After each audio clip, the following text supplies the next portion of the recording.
health is presented to us as something that we're always looking externally for. Like, tell me what I need to eat. Tell me what I need to do. Tell me how I need to exercise. Let me read this book. Let me listen to this person. And in reality, health comes from tuning into your body and asking your body what it needs.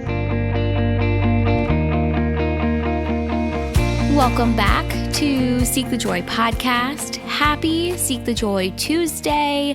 I'm your host, Sydney Weiss. And guys, this week on the podcast is Jess Rothley of Wholly Healed. And Jess is a certified eating psychology coach who specializes in functional endocrinology, aka hormones. And Jess works with clients to heal their relationship with their bodies through scientifically backed nourishment, psychological work, and emotional healing. And as someone who has been working to heal and balance her hormones over the last, almost 3 years, I was so excited to invite Jess onto the podcast and to have this conversation with her. And we really chat all about Jess's healing journey, her definition of health, and really the importance of taking an integrative approach and how Jess became really the practitioner that she always needed. Jess drops some serious truth bombs about our hormones and their connection to stress and mood and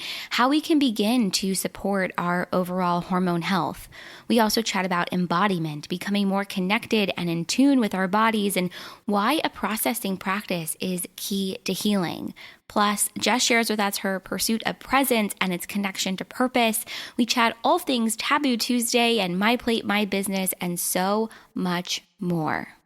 Before we dive into this week's new episode with Jess, I have to share with you the iTunes review of the week, and this week it comes from Mary JK 1994, and it says, "Love these genuine conversations. I first listened through the Soul Chat with Katie, and I fell in love. The conversations are so honest, but they're still intentional and value your time with the most important nuggets of wisdom. I definitely recommend listening." Okay, Mary JK 1994, thank you so much for this review of the podcast. I'm so grateful. I'm so glad you found the show through my conversation with my friend Katie, and I'm so happy that you're tuning in and loving it. And guys, if you have been enjoying this podcast, or even if you just started tuning in, I would be so grateful if you left us a rating and review on Apple Podcasts, or really wherever it is that you listen to podcasts. When you do, take a screenshot of your review and send it to Sydney at seekthejoypodcast.com. I will send you our guide for infusing more joy into your life and some Seek the Joy podcast stickers. And it's just a really great way for us to connect outside of the show. All right, guys, that's it. We really cover so much in this week's new episode, and I loved connecting with Jess. She is so knowledgeable, kind, and honestly the real deal, and truly passionate about helping women heal their hormones, break free of restrictive dieting, and really begin to feel at home in their bodies. I can't wait for you guys to hear this one. Make sure to join the conversation on our social media pages when you do. We are at Seek the Joy Podcast everywhere, and so without further ado, here's my conversation with Jess Rothley of Wholly Healed.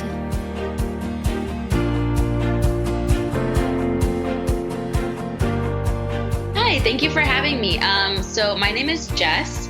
I run Wholly Healed, whole like a whole pie, and I am a certified eating psychology coach who specializes in functional endocrinology. So basically what that means is I help women come back home in their bodies. I believe that whole humans require whole care. And so I hit both the psychology and the biology aspect of women's health. And so there's a lot of healing relationship with food, healing relationship with your body image, healing relationship with self, as well as how can we help you feel like symptomatic wise good in the body that you're living in, whether it be resolving hormone imbalances, dealing with digestive distress, and really combining both those aspects, because I think that the duality of that care is super, super important for us to actually achieve well-being, health, balance, all that good stuff.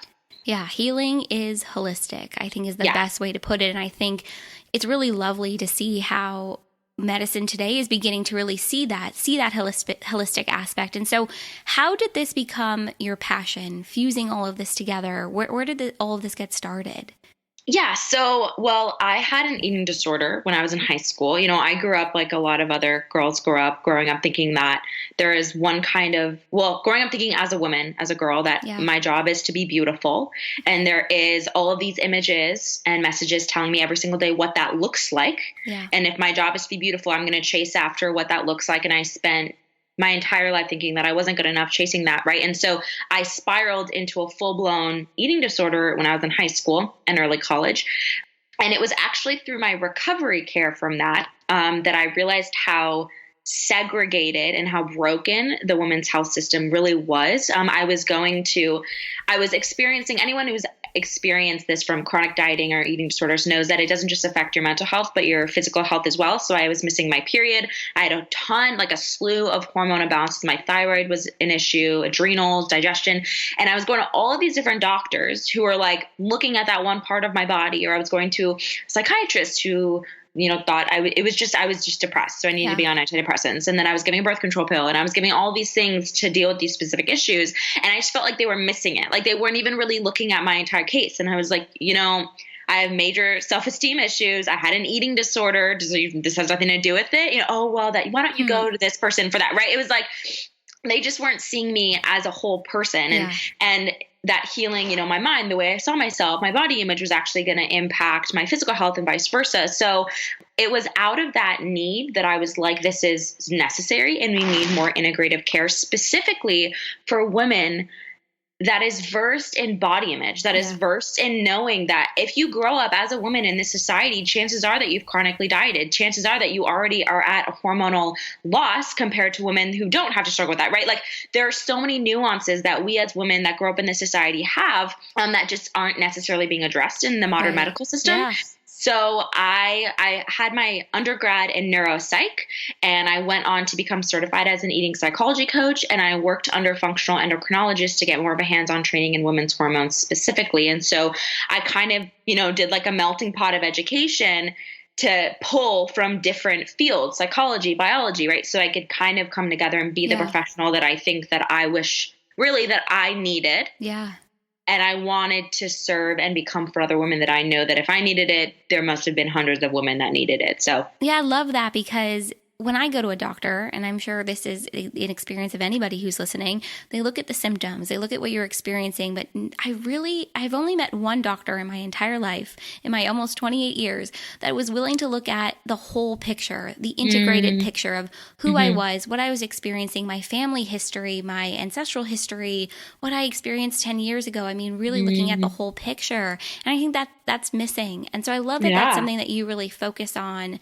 And so when you were going through that, through your healing journey, and no one was really willing to look at the whole integrated picture of who you are, how did you really begin to empower yourself? Because I think often we go to a doctor's office, they give us kind of like an analysis, a diagnosis, and then we kind of walk away feeling disempowered. So how did you really begin to empower yourself through that? That's such a good question. I've actually never been asked that. And I think good. I love that. It's really, I'm like, wow, like everyone's like, oh, that's such a great story, moving on. And I'm like, wow, that's a really good question. How exactly did I move from being disempowered? To be quite honest, I think it was just the firm belief that like, I'm not crazy. You're not listening to me. Like I think that so many women leave feeling like they must be wrong, that they're disempowered and that's what's wrong. They're wrong. They just need to like shut up and listen to their doctors. And I was in the field of medicine. Like I wanted to become a functional medicine practitioner. And so I think the fact that I was a current undergrad in neuropsych and I was learning all of these things that were blatantly showing me how interconnected the body was, how all these systems fit together, that I was like, this is not right. And so I don't even know if it was empowerment other than just sheer stubbornness, this is not right. And so I think that is what spurred further education, further digging and discovery. And then out of that discovery, it was like more and more confirmation that no, this really is wrong. Like we are more integrated. We are more integrated than we think. That, I was learning all these things, and it was confirming that stubbornness. It was confirming that, I think, nagging voice in my head. But I wouldn't even honestly call it empowerment. Yeah. I think it was just stubbornness, a belief that I was like, I don't know. No, but I think I think that makes a lot of sense though, because when you keep hearing something that doesn't resonate with you, that doesn't feel correct, and that stubbornness, I think, comes in handy. I think when it's about your health and you need to advocate for yourself in those moments, being stubborn is really necessary. Exactly. And I would even argue that, stubbornness can really just be your intuition getting very loud, especially when it comes to you in doctor's office. And so feeling disempowered in the doctor's office is such a common feeling for so many people, especially women with hormone issues, because hormonal symptoms can crop up as I'm simply a woman. I get moody and I get irritable and I have all of these, mood disorders, or I really have bad periods. Oh no, you're just a woman. And it's so easy to become dismissed. Yep. And all about health, which is something that I know that you plan to ask me, but I'm just going to jump ahead. No, please. Part of what health is, where I think that the health paradigm is really lacking in the world and where I think it needs to go, is health is presented to us as something that we're always looking externally for. Tell me what I need to eat. Tell me what I need to do. Tell me how I need to exercise. Let me read this book. Let me listen to this person. And actually, in reality, health comes from tuning into your body and asking your body what it needs. Yeah. And so we grew up in a society where we're drowning that voice, but sometimes it will get very, very loud, and symptoms are one of the ways that it does that. And when you feel like, no, I'm having these persistent symptoms, I'm having these issues, and no one's listening to me, that's your body crying out for help. That stubbornness, or what other people may say is you just not listening, is actually your body really trying to get the help that it needs. And so looking back on it, it was my intuition. And I was not someone who listened to my body. I was very in my head. Yeah. Tell me what to do. I'm studying all this stuff, but I wasn't in my body. I did not embody very well. And that was probably one of the first times in my life I can look back and say, wow, my intuition, my body was speaking and I listened. And look at what happened. Yeah. It was right. And so I think that that's so interesting, because health is all about looking internally, even though we live in a world that tells us that it's all about looking externally. And so that's something really important to remember. I want to talk about what you just said about embodying and being in tune with your body. Mm-hmm. At what point did you start to feel you were embodying yourself more, or more in tune with the signs and the symptoms that your body was sending you? It's really interesting. I still feel like I work on this constantly, because I was just so not the person who was like that. And for me, it really comes down to my embodiment is so much about listening to and processing my emotions. Because what a lot of people don't realize is that emotions are biological happenings in the body, and we store emotions in our body. And that's why a lot of times when people experience traumatic things, they tend to numb. Physically feel numb, or certain areas of their body, especially, for example, women who experience sexual trauma can feel numbness when they're having sex, or anything that stimulates their vagina, right? So we store trauma, we numb out. And for me, one of the best things I did to work on embodiment was actually begin to sit in my body and to feel emotions. And that was shocking to me, because I was always I lived in my head. I did not want to feel. I suppressed, and emotions demand to be felt. And if they're not felt in the moment, they will just wait. And they will just wait. And they'll either be misdirected, or they'll just be patient in their way. Either way, they need to be felt. They need to be released from the body. And so knowing how integrated your mind is to your body and vice versa, for me, when I recommend to a lot of people, is a lot of people think about embodiment as I'm going to do yoga and I'm going to deep breathe. And that's awesome. Yeah. But embodiment for me also really looks like going to therapy. It looks like crying when I need to cry. It looks like not pushing down my emotions and tuning in and saying, how am I feeling? I haven't really checked in with myself in a really long time. And that was one of the best things that I did for my health in general. And that's what I see a lot in my clients. A lot of people, they come to me thinking it's going to be okay, should I do more yoga? Should I do more this? I'm actually, how about we stop doing and we just kind of tune in and see how you're feeling? Yeah. And then all of these things come up, all these things that are demanding to be felt. So that is what embodiment means to me, truly. Stop doing and start feeling. I love what you said, that going to therapy, talking, feeling, crying, allowing yourself to experience that broad range of emotions was really a vital part of your journey and starting to feel like you're more in tune with your body. And I think it's a never ever ending journey. Absolutely. Yeah, absolutely. And it's really interesting too, because when we suppress emotions, the very common and the first reaction when we're not actively feeling, when we're someone who hasn't been raised in a home where we were taught how to healthily process and release emotions, is we numb our bodies because emotions are stored in our body. And then what happens is a lot of women come to me and they're not really conscious of the symptoms their body is exhibiting, right? To call out for help, because I almost think about it as like the only way to escape those painful emotions, the only way you know how to cope is to kind of release your head from your body. So your head's floating up here and your body's down here. Well, your body is where it sends you all your symptoms. What's going on? What's going wrong? We need you to get this checked out. This is in pain, whatever. And if you're too far away, you don't hear them. You don't pay attention to them. You're in your own little world.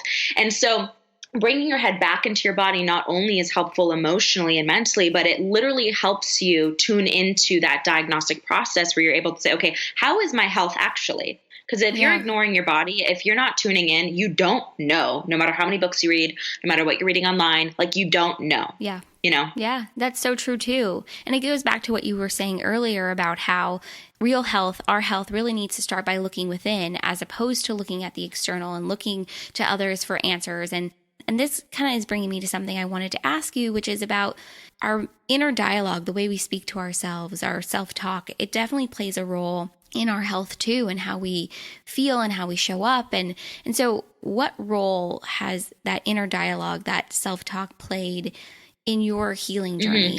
This is such a great question.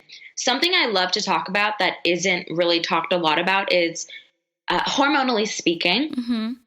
Stress is like the enemy to female hormone health. And it's just the way our bodies are wired. Yeah. Stress. So a lot of people know that and they think, oh, stress, I'm stressed about work, or, I've been not sleeping. Okay, that's stress. But your brain, so your hypothalamus, which is a part of your brain that senses threat, which sends the signal to the rest of the hormones that you're either stressed or you're not stressed. It doesn't what's the word when you know the difference? It doesn't know the difference between your external environment or your internal environment, right? So it doesn't know the difference. And so if you are experiencing a toxic relationship, if you are really, really stressed because you have so much to do at work, it's sending the same stress signals as if inside your mind is being berated with all of these negative comments that you're saying about yourself. Oh my God, you look like this. I can't believe you're like this. You're not good enough. You're not smart enough. You're not capable. Boom, boom, boom. You're getting attacked all the time. Your hypothalamus literally it cannot find the difference between the two. And so when it comes to how does that impact your health? How does that impact you? On a baseline, biologically, your body is primed to be in a fight or flight state way more than someone who is at peace with themselves. So not only is it mentally exhausting to hate yourself, but it is biologically stressful on every single system in your body, especially your fertility system as a woman. And so that's one of the reasons why psychology is so needed in women's health, because we live in a world where women really they hate themselves. They're massively struggling. Their self-esteem is massively struggling. And at the same time, we're experiencing so many hormonal issues. I mean, across the board, fertility issues, missing periods, irregular periods, PCOS. And we're seeing this, it's correlated, right? One is rising, the other is rising. And so I just think that if we're not talking about this and not just even talking about it, but telling women yo, just so you know, the way you view yourself physically impacts your health, we're missing the piece of the puzzle, right? So that's super, super important to remember. And so going on your question of how did that personally affect me? That was such a necessary, the most necessary aspect for me to confront in my healing journey, because ironically, I was the kind of person who was quote unquote doing everything the healthy way, right? I exercised and I was following the latest diet trends, which is a whole other story when we talk about chronic dieting, right? But I was doing people looked at me and was oh, that's the health girl. She's the healthy one. She runs marathons. She does all these cool things. And internally, I was an absolute mess. My anxiety was through the roof. My self-esteem was in the toilet, and my body was legitimately breaking down. I was running it into the ground physically, emotionally, and mentally. And so for me, the biggest part of my healing process, above what I was eating, how I was exercising, no matter what, was actually my mental health and the relationship I had with myself and my body, which is why therapy was the best thing I ever did for my physical health. So there's a huge connection between stress and our health overall, and especially our hormone health. And I don't think anyone is really talking about that aspect of hormone health, because when we think about hormone health with stress, we think about cortisol, we think about our adrenals, but it also has the ability to impact our other hormones, estrogen, testosterone, progesterone. Right. And I don't think anybody is really talking about that enough. And so 2 years ago, when I was really suffering with my adrenals and I had adrenal fatigue, it really wasn't until I went to a holistic practitioner and she told me, well, your stress is impacting your other hormones in your body. So we've got to do something to manage that stress. And so so basically all of that to say, I totally understand what you're talking about. And I'm so glad that you shared this, because there's also a huge connection between stress and our overall mood. And when it comes to joy and feeling joy, or our willingness to even get to a space where we're experiencing those emotions because we've worked on our inner self-love or our inner self-talk, or we're practicing self-care above and beyond what I think is talked about. But at the end of the day, the biggest form of self-care for me personally has been getting in touch with those emotions and taking the time to heal and explore and do all of that. So I really love hearing that that's been such a huge part of your journey too, because it's not talked enough about. It's not talked about enough, for sure. It isn't. And it's really surprising too, because, when I started this journey, I was like way more biology heavy than emotions, because that was who I was. It was where your background was in, for sure. Yeah. Exactly. And so, if you study, the endocrine system, the first thing you learn is exactly how stress robs the body of progesterone and estrogen and all of these things. Yeah. And so when I went into the psychology component and I combined them and I was like looking out into the world, I was very shocked that this wasn't the first thing people were talking about. Yeah. That people were saying, oh no, how about you cut gluten and that's going to solve all your problems. And this girl is struggling with body image. She has disordered eating habits. She has all of these problems. I'm like, okay, what's happening? We're missing the foundational steps to go through because we're so obsessed with the small details or things that we can control, thinking that it's going to put an up it, because it's way easier to say, oh, hey, cut out gluten, than it is to say, okay, undo the entire way that you've used to cope with emotions. You know what I mean? It's way easier, but it's not going to work. No. And I think it's so important to address those other aspects that are kind of the foundation of our health and our foundation of the way we talk to ourselves and talk to others and experience and process emotions. And so if there's somebody that's listening, what would be your advice, or where is a good place to start if they want to start to shift maybe the impact that their stress is having on their hormone health or their health in general? Or what would be a good place to start? Well, I think, it really comes down to, for me, you need to create the environment for what you want to thrive, right? So if you want an emotional processing breakthrough, you want to grow emotionally, mentally, you actually have to create time and the environment where that's going to thrive. And I want to make something very, very clear. I know that not everyone is privileged to be able to go to a therapist, once a week. I want to make that very clear. Yeah. But what I always recommend is to have some sort of processing practice in place where you legitimately put it in your day like it's a non-negotiable. And so this either looks like journaling. It looks like talking out loud and recording yourself. I know some people don't like to write. It looks like having someone that you talk to maybe every other day, maybe every week, you and a friend that you really trust. You make a coffee date that's a non-negotiable, and you go and you share, not just small talk, but you legitimately share, this is what I've been struggling with. Can I share and can I process through it, and make it a non-negotiable and create the environment for the work to be done. A lot of us will kind of say, I want to be able to process emotionally. I want to see the growth, but we're not willing to go through the process where that happens. Because let me tell you, the process is very messy. It feels like you're not making progress, and it can be very painful because you're bringing things up. And if you're not willing to create that environment and kind of just trudge through it, you're never going to actually experience the growth and the beauty that comes from that. So no matter who you are, no matter where you're at, creating a processing practice and really setting it in your week, your day, it's a non-negotiable, and give the process room to happen, make the environment and then let it play on as it play on. I love that.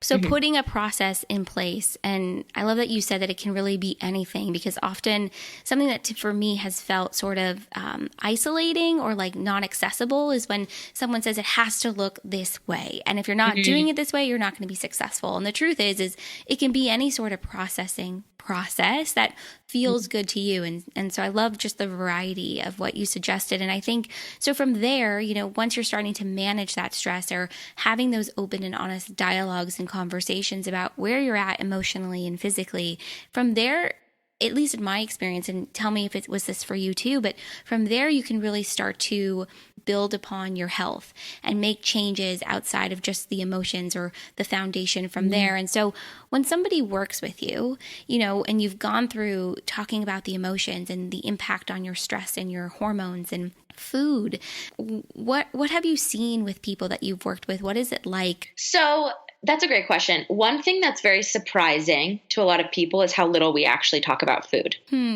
Even though a lot of women come with me to heal their relationship with food.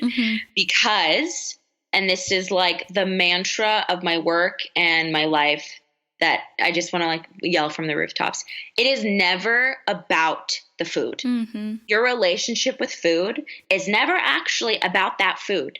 It's about coping mechanisms. It's about trauma. It's about self-esteem. It's about self-worth. It's about how you view yourself. It's about how you view the world. It's about the narratives that you have learned and let rule your life, right? Like it's about all of these things.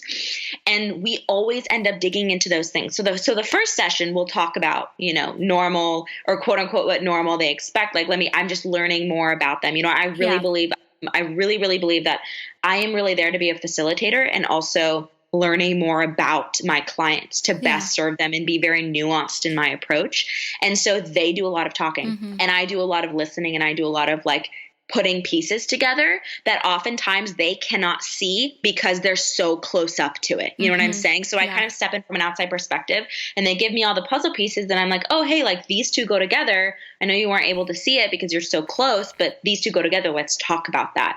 And we make a lot of connections, right? We make a lot of connections from their relationship with food to this, you know, how they grew up, that thing their mom said to them. You know what I'm saying? Like all of these things. And so that is the most beautiful part of my work is seeing people not only realize like, oh, all this time I thought it was only about the food and I was stuck in this world. And that's why they can't heal because they're trying this program and they're trying that program and they're reading that book and it's all about, oh, well, do this diet and do this. And it's never about that. Right. So seeing clients come to me and be like, wow, I didn't realize these were connected. Wow, I'm feeling breakthrough or really just sticking with the process, even when it's messy, is like the best part of my work. So it really does look different for everybody, completely depending on where they're at, because that's how I believe it should be. You know, to anyone who's out there, my number one recommendation would be, I know that you feel like it's about the food or it's about your body, but I really highly encourage you to always start with processing emotions and how you view yourself. You know, where is your worth? Where are you finding your worth? These are very hard questions to confront, and we a lot of times avoid confronting them, but I promise you that asking the right questions is the first domino that must be put down in order to have that growth, to have those breakthroughs, the things that so many people really need. Maybe they don't even want it, but they need it. So that's just such a great place to start. Ask those hard questions, get very curious with yourself, you know, start looking inward when I know that you've been used to looking outward. Yeah, I love that. Is there one hard question that you might have asked yourself when you were just beginning this process that was a turning point for you? That's a great question. I don't know if I can succinctly say it in one question, but the biggest and the hardest question I've had to ask myself, and quite frankly, I ask myself all the time when I find myself getting caught in this obsession with being good enough and small enough and pretty enough, right? That women so often get caught in. I have to ask myself, like, is this what I think is my purpose as a woman in this world? Like, is what I'm doing reflecting what I genuinely believe my purpose is? Because one of the greatest things I did was really take a step back and see how, as women, so many of our actions reflect the fact that we truly believe that we are only put on this earth to be pretty and to be pleasurable for other people, right? Like we exist for other people. And as someone who's like a stout feminist, as someone who believes that women have so much to offer this world, it just was like, wow, no, no, and Yeah. I can say that, but if my actions are reflecting something else, where all my time and my mental energy is spent in how small I can make myself and how I can be aesthetically pleasing so these people, what they're telling me is pretty, right? I could spend all my energy and time and brain power, valuable brain power on this, then is that really reflecting what I believe? Because that's actually going to, your actions speak louder than your words. And so I think the hard question you have to ask yourself is, are your actions lining up with what you really believe about your purpose? And if not, then there's a disconnect. And I want to tell any woman out there that if you believe that your purpose on this earth is just to be beautiful for other people and that you exist for other people, I want to tell you you are so much more than that. I know it's very difficult. Yeah, it's very difficult because we grow up being told that in so many ways, but that is not true. And what you have to offer this world is so much bigger than that. Do you feel like today you're living what your purpose is? I think I'm a lot more aware. Yeah. And so I'm fighting for it. Yeah. I cannot say that I'm like perfectly living in my purpose and that I never, but the awareness and the constantly like checking myself, has led to so much more growth and awareness and purposeful living than I ever could have had.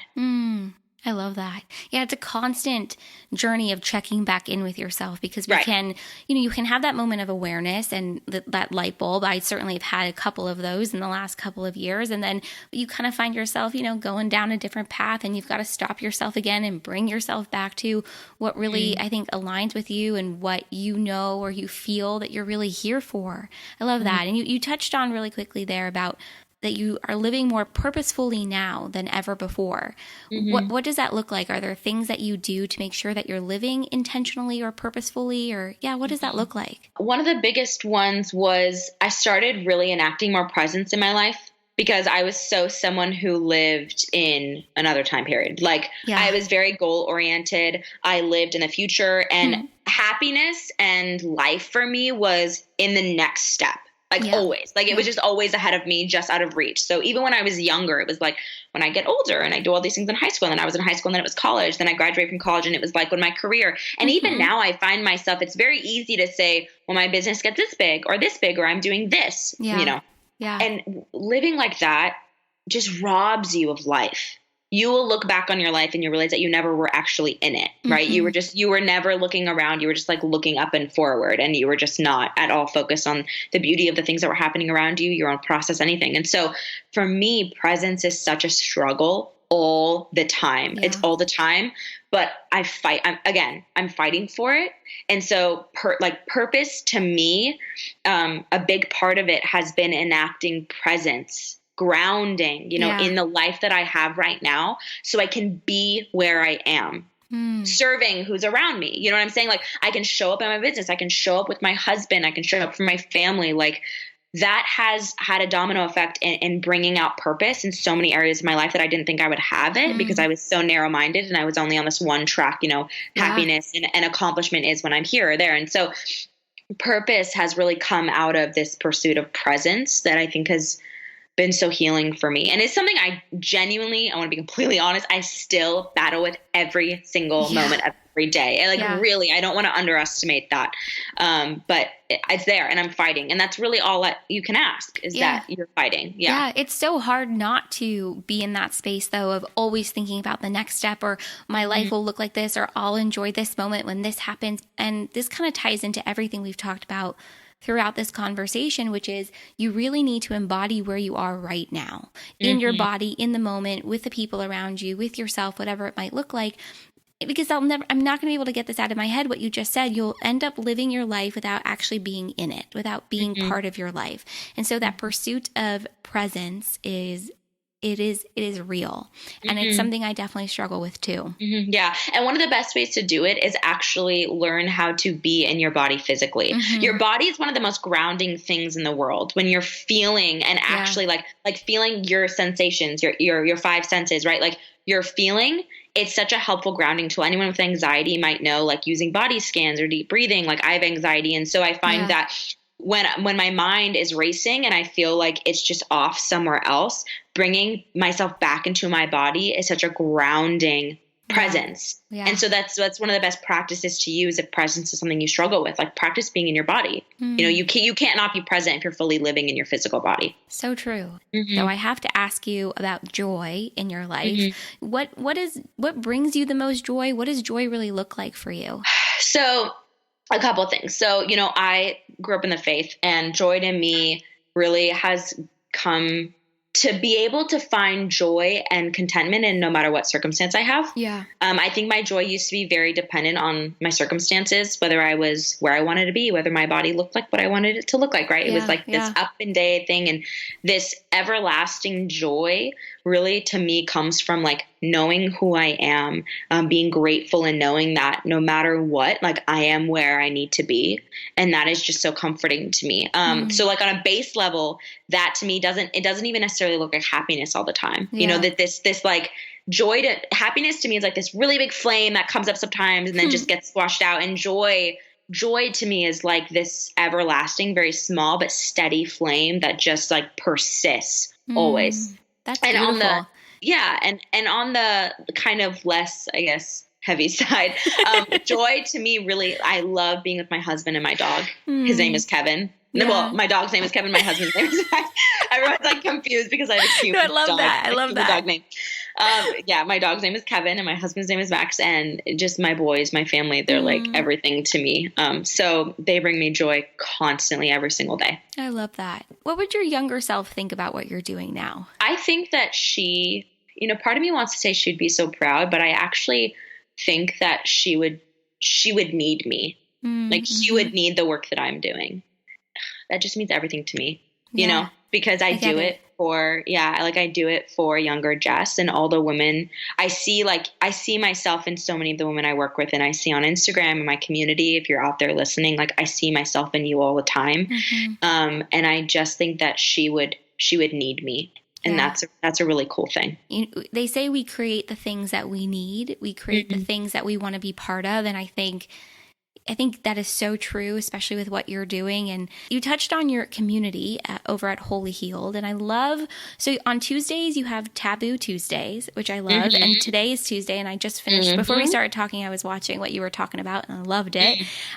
What has this community meant to you? What has the experience been like connecting with this Holy Healed community?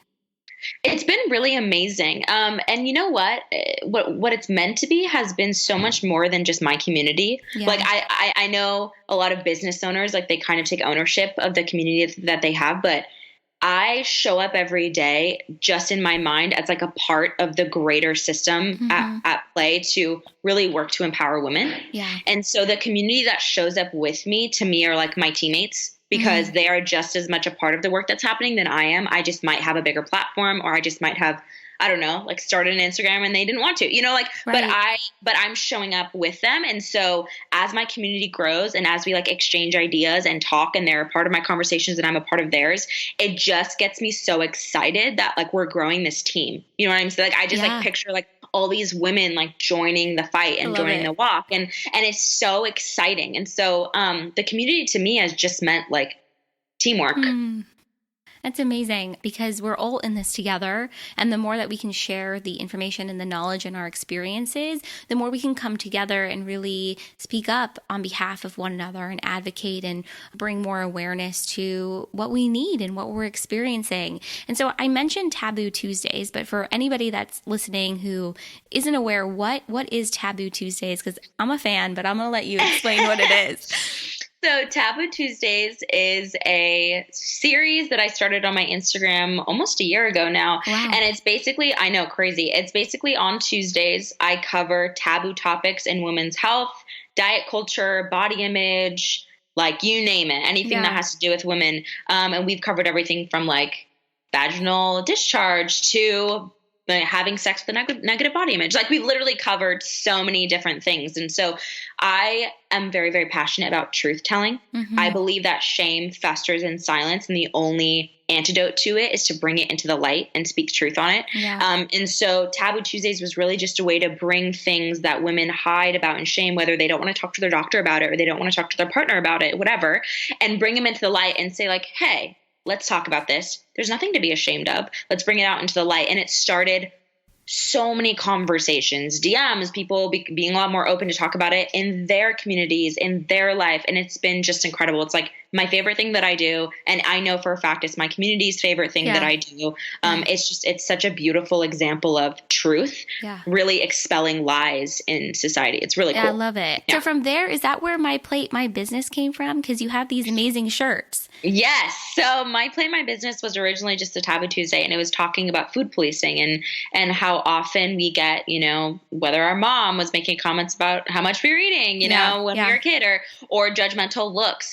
people of larger bodies having to do with judgment based on what they're eating, or smaller, just food policing really as an extension of body policing, and a lot of people trying to police the way women look and what they put in their mouths. And it kind of, I made a joke about making it into a t-shirt, and everyone was like, yo, make it into a t-shirt. So I was like, okay. So I made it into a t-shirt. So I love it. It's a really cute, like, little cap sleeve. And it really is about so much more than your plate, but it's really this like anti-diet kind of battle cry, going against, I'm not going to allow other people to tell me who to be, what to look like, what to do. Like, I am a woman and I am fully self-sufficient. I'm not going to live my life for other people. And that's really what it's all about. And it's just like, I've seen so many women buy the shirt and then start conversations about it, post about it, like tell their story of how body policing and food policing has affected their life. It's just been such an amazing revolution to watch, and it's still going. So it's really awesome. It's so cool. And I think we need more of that. We need more open and honest dialogue and conversation and discussions of women's health and all the different facets of it. And I'm just so happy you came on the podcast to chat about it. Before we go, I have to ask you the question I ask everybody that comes on Seek the Joy, which is, what is your biggest dream? My biggest dream would be that all women would know their worth. And when I say that, they would know that they are worthy and would act and live out of that truth, because I think that the world would look vastly different if that was the case. And that's why I show up every day.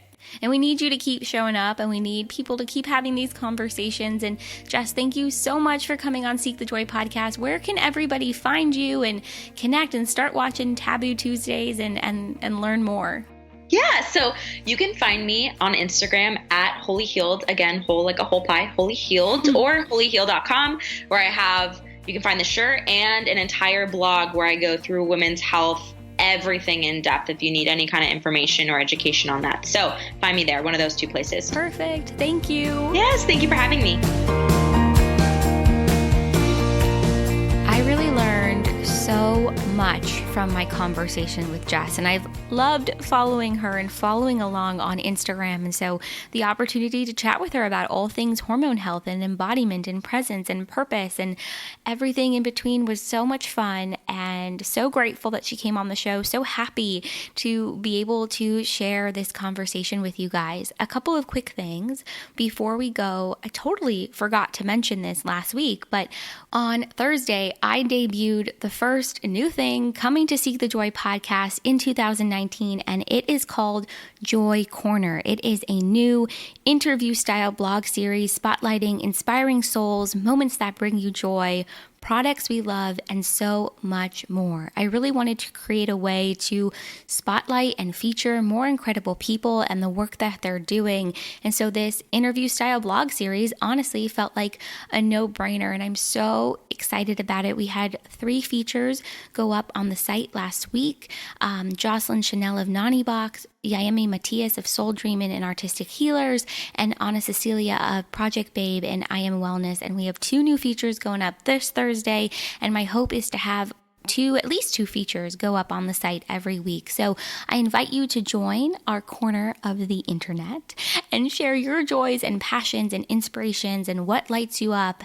It would really be my honor to share who you are and your story, because at the end of the day, my mission with Seek the Joy podcast is really to share your stories and your truths and who you are with the world, and just to really remind us that we are really never alone in what we experience. So I've included a link to Joy Corner in the show notes for this week's episode, as well as our interest form. If you're interested in being part of it, I would love, love, love to feature you. So definitely get in touch. All right, guys, that is it for this week's new episode. I loved connecting with Jess. I cannot wait to hear and see what you think about this week's new episode. Definitely get in touch with us on our social media pages. We are at Seek the Joy Podcast everywhere. And if you want to support Seek the Joy Podcast and you want to support my work on this show, I would be so grateful if you shared this episode or your favorite episode with a friend or your family or on your social media pages, wherever. And make sure to leave us a rating and review on Apple Podcasts or wherever it is that you listen to podcasts. We are also on Patreon, and I will include the link to our Patreon in the show notes for this week's episode. And I'm just so grateful that I get to do this week after week. It is so much fun. It is really my joy. And I think that's it. All right, guys, I hope you have a really great second week of 2019. And I will see you right back here for another Seek the Joy Tuesday.